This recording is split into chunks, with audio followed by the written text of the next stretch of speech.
సాయిబాబాకి చాలా ఇష్టమైన రోజు గురు పౌర్ణమి. ఈ రోజు చాలా మంది స్టేటస్‌లో వాళ్ళ టీచర్స్‌ని థాంక్స్ చెప్తూ స్టేటస్‌లు పెడుతున్నారు.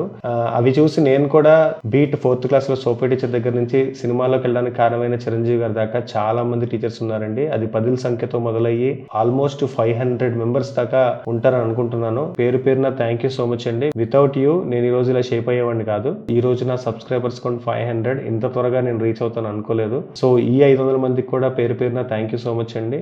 మనం చేసే ఈ జర్నీలో అప్స్ అండ్ డౌన్స్ కామన్ అండి. మనం ప్యాషన్తో చేసే చాలా విషయాలు వర్కౌట్ అవ్వట్లేదు కదా అని మనం వదిలేస్తాం. అలా వదిలేయడం కాకుండా ఆ ఎక్స్పీరియన్స్ని మనం ఒక లెసన్లా మార్చుకొని ఇంకా కన్సిస్టెంట్గా వర్కౌట్ చేస్తే పక్కా మనం సక్సెస్ చూడగలమండి. దానికి రైట్ ఎగ్జాంపుల్ నిన్న మన వీడియోలో చూపించిన దివాకర్ గారు. 6 ఇయర్స్ అతను లాస్ చూసిన నెక్స్ట్ 4 ఇయర్స్ అతను కన్సిస్టెంట్గా చేస్తూ డైరీ ఫార్మ్ సక్సెస్ చేసుకున్నారు. డబ్బులు ఉన్నప్పుడు కొనుక్కునే ఇల్లో ల్యాండో అక్కడ డబ్బులు స్ట్రక్ అయిపోయి లాస్ అయ్యామనుకుంటామా? అది ఇన్వెస్ట్మెంట్. అది కూడా డబుల్ అయ్యి మనకి గ్రోత్ చూపిస్తుంది. ఇది కూడా అలానే చూడాలండి. ఈ రోజు మనకు వచ్చే లాస్, ఆ లాస్ నుంచి మనం నేర్చుకున్న లెసన్, ఆ లెసన్ మనం ఇంప్లిమెంట్ చేస్తే ఖచ్చితంగా సక్సెస్ వస్తుందండి. చాలా మంది ఈ లెసన్ నేర్చుకొని ఆపేస్తారు. మనం ఎప్పుడైనా ఒక జర్నీ ఆపాలి అంటే అది సక్సెస్ఫుల్గా ఆపగలగాలి. సో మనం మోర్ లెసన్స్ని నేర్చుకోవడానికి ఓపెన్గా ఉందాం, బిగ్ జర్నీ చేయడానికి రెడీగా ఉందాం.